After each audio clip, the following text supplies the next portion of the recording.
অসংখ্য মেধাবী মুখের মিলনের আজকের এই মিলন মেলা নিঃসন্দেহে এটা একটা ব্যতিক্রম ধর্মী অনুষ্ঠান। আহ, আমার বিশ্বাস আমাদের এই মেধাবী সন্তানদের মাঝেই কিন্তু লুকিয়ে আছে আমাদের ভবিষ্যৎ বাংলাদেশের নেতৃত্ব। যেই প্রশ্নগুলো এতক্ষণ ওরা আমাকে করেছে, এই প্রশ্নগুলো থেকে দেখলেই বোঝা যায় যে এরাই একদিন এদের মতনই সারা বাংলাদেশে ছিটিয়ে ছড়িয়ে ছিটিয়ে থাকা লক্ষ লক্ষ ফারজানা, ইফরাজ, সাথী, সাবিনা, সবাই এরা ইনশাল্লাহ একদিন বাংলাদেশকে নেতৃত্ব দিবে। কাজেই প্রিয় বন্ধুরা, প্রিয় ছোট বন্ধুরা, তোমাদেরকে প্রাণ ঢালা অভিনন্দন, অসংখ্য শুভেচ্ছা। তোমরাই হচ্ছ আগামীর বাংলাদেশ, ভবিষ্যৎ বাংলাদেশ।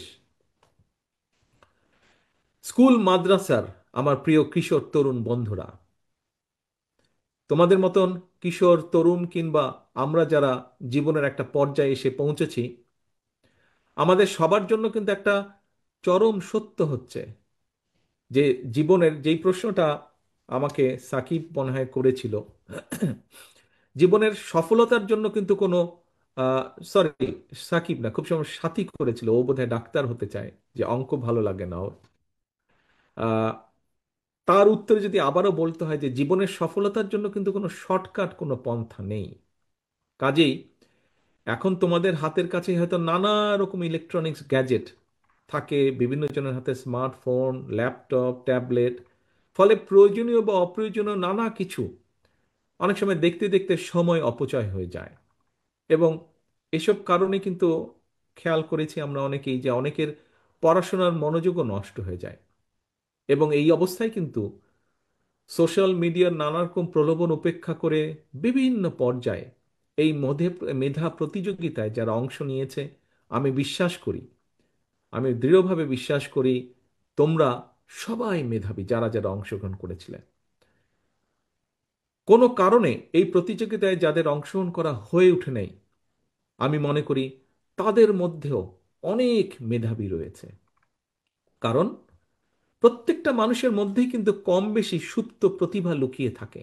এবং আমাদের আগামী দিনের লক্ষ্যটাই হবে যে যে কেরাত প্রতিযোগিতায় ভালো তাকে বের করে নিয়ে আসা, যে হাদিসে ভালো তাকে বের করে নিয়ে আসা, যে অঙ্কে ভালো তাকে বের করে নিয়ে আসা, যে খেলায় ভালো তাকে বের করে নিয়ে আসা, এরকম সব প্রতিভাগুলোকে ধীরে ধীরে বের করে নিয়ে আসা এবং সুপ্ত প্রতিভা বিকাশের পথকে উন্মুক্ত করে দেওয়া। খন্দকার শামসুল আলম ফাউন্ডেশন স্বাধীনভাবে এই এলাকার ৮০, আমি যতটুকু শুনেছি ৮০টিরও বেশি স্কুল মাদ্রাসায় এক ঝাঁক মেধাবী ছাত্রছাত্রীকে পুরস্কৃত করে, আমি মনে করি একটি গুরুত্বপূর্ণ বিশাল সামাজিক দায়িত্ব শুধু পালনই করেননি, একটি গুরুত্বপূর্ণ দায়িত্ব অব্যাহত রেখেছেন। আমি মনে করি আমাদের এরকম আরো বহু বাংলাদেশে আগামী দিনের জন্য এরকম শামসুল আলম ফাউন্ডেশন আমাদের দরকার।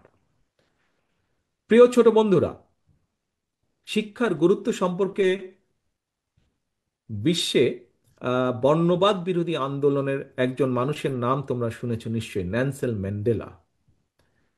এই ন্যানসেল ম্যান্ডেলার একটা ছোট্ট কথা আমি বলি।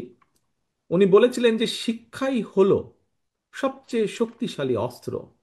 তুমি কিংবা তোমরা যেটাই পরিবর্তন করো, যা পরিবর্তনের জন্য ব্যবহার করতে পারো, অর্থাৎ শিক্ষাকে তোমরা যে কোনো ভালো পরিবর্তনের জন্য তোমরা ব্যবহার করতে পারো, এটা এমনই একটা অস্ত্র। তোমরা যারা আজকে এই অনুষ্ঠানে মেধাবী হিসাবে পুরস্কৃত হয়েছ, আহ, এর বাইরেও সারা দেশে অনেক এরকম মেধাবী রয়েছে। এবং তোমরা শুধু বাংলাদেশ নয়, শিক্ষার আলো দিয়ে আমি বিশ্বাস করি আমাদের এখনো বর্তমানেও সারা বিশ্বে বহু জায়গায় বহু মেধাবী বাংলাদেশী আছে যারা সেই সকল দেশকে বিভিন্নভাবে সামনে এগিয়ে নিয়ে যাওয়ার সাহায্য করছে। আমি বিশ্বাস করি তোমাদের মধ্যে একদিন এরকম শিক্ষার আলো দিয়ে শুধু দেশ নয়, দেশের সাথে বিশ্বেও স্বাক্ষর রাখতে সক্ষম হবে একদিন। সারা দেশের স্কুল মাদ্রাসার প্রিয় কিশোর তরুণ শিক্ষার্থী বন্ধুরা, সকল ধর্মের ধর্মীয় নির্দেশনাও শিক্ষার গুরুত্ব সর্বাধিক। আমরা যদি আমাদের পবিত্র কোরআনের একটি আয়াত দেখি, প্রথম আয়াতটি হচ্ছে ইকরা বিস্মি রাব্বিকাল্লাজি খালাক, পড়ো তোমার প্রভুর নামে।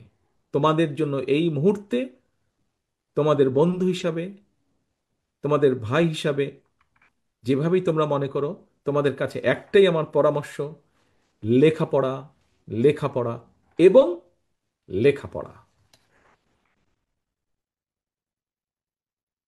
আমাদের প্রিয় সন্তানরা, তোমরা ইতিমধ্যেই দেখেছ, বিশ্ব বর্তমানে আর্টিফিশিয়াল ইন্টেলিজেন্সের যুগে কিন্তু প্রবেশ করছে।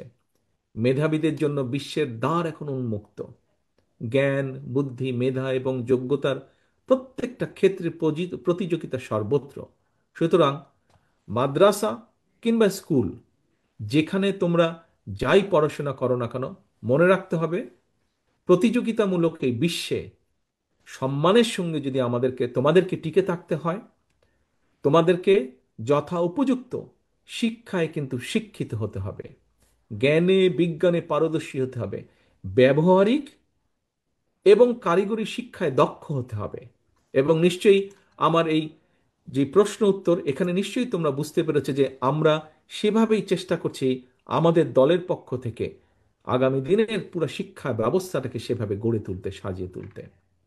আধুনিক জ্ঞান বিজ্ঞান আর উদ্ভাবনী প্রযুক্তির এই সময়ে নিজেকে অন্যের চেয়ে দক্ষ করে তোলার যে একাগ্রতা, একনিষ্ঠতা, এর কোনো কিন্তু বিকল্প নেই। সেজন্যই মনে রাখতে হবে, মেধা সহজাতে হলেও কিন্তু মেধার বিকাশের জন্য প্রয়োজন সঠিক পরিচর্যা এবং প্রচণ্ড পরিশ্রম আর ইচ্ছা শক্তি। প্রিয় ছোট বন্ধুরা, একটি রাষ্ট্রের উন্নয়ন, সুরক্ষা এবং নিরাপত্তার জন্য প্রয়োজন উপযুক্ত শিক্ষা, শিক্ষা ব্যবস্থা। সেই লক্ষ্যকে সামনে রেখে তোমাদের জন্য একটা নিরাপদ রাষ্ট্র, নিরাপদ ক্যাম্পাস গড়তেই কিন্তু বাংলাদেশ জাতীয়তাবাদী দল বিএনপি ইতিমধ্যেই কিন্তু আমরা জনগণের সামনে 31 দফা ঘোষণা করেছি। এর অংশ হিসাবেই কিন্তু দেশের প্রচলিত শিক্ষা কারিকুলামকে সময়ের সাথে তাল মিলিয়ে শিক্ষাবিদদের সমন্বয় একটা বিশেষজ্ঞ টিম আমরা তৈরি করেছি, যারা ইতিমধ্যে অনেক কাজ এগিয়ে নিয়ে গেছেন। আমি তো প্রশ্ন উত্তর মধ্যে এই কথাটা তুলে ধরেছি। সম্মানিত সকল উপস্থিতিবৃন্দ, প্রিয় স্কুল মাদ্রাসার বন্ধুরা, সকলকে সামনে রেখে এতক্ষণ আমি সারা দেশের স্কুল মাদ্রাসার লাখো কিশোর তরুণ শিক্ষার্থী বন্ধুদের উদ্দেশ্যে বেশ কিছু কথা বলেছি। ইনশাল্লাহ দেশে আসলে আমি বিশ্বাস করি সকলের সাথে সামনাসামনি বসে আবার কথা বলতে পারবো, কিভাবে আমরা দেশকে পুনর্গঠন করব, কিভাবে আমরা দেশকে সামনে এগিয়ে নিয়ে যাব, কিভাবে তোমাদের ভবিষ্যৎকে আরো মজবুতভাবে আমরা তৈরি করতে পারবো, আমরা এগুলো নিয়ে আলোচনা করতে পারবো। সবশেষে এমন একটা সুন্দর আয়োজনের জন্য আমি শামসুল আলম ফাউন্ডেশন সহ সকল আয়োজক বৃন্দদেরকে আন্তরিকভাবে ধন্যবাদ জানাই। আমাদের যেসব মেধাবী সন্তানেরা এখানে উপস্থিত, তাদের গর্বিত পিতামাতা এবং পরিবার পরিজনদের প্রতিও জানাই শ্রদ্ধা। সবশেষে প্রতিটি শিশুর, কিশোর, তরুণ তরুণীর নিরাপদ, সুন্দর এবং সমৃদ্ধ ভবিষ্যৎ কামনা করে আমার আজকের বক্তব্য শেষ করছি। আল্লাহ হাফেজ। বাংলাদেশ জিন্দাবাদ। বাংলাদেশ জাতীয়তাবাদী দল জিন্দাবাদ।